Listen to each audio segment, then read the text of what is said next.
अंगना में मम्मी हो रोवस बेटी बेटी हो करी के दुआरा पर पापा जी रोई नमावा हो पुकारी के कौन चोरावा चोरी हो कैले गोदिया कैले हो सुनावा कौन चोरावा चोरी हो कैले आंगनवा कैले हो सुनावा जेकारा के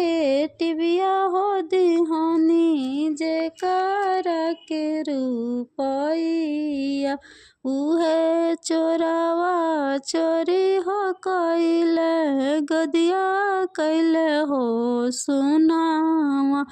अंगना में चाची हो रोवस बेटी बेटी हो करी के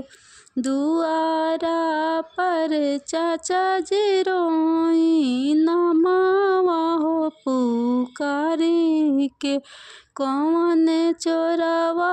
चोरी हो कैले घरवा कैले हो सुनावा जेकारा के सिकड़िया हो दिहनी जेकारा के अंगूठिया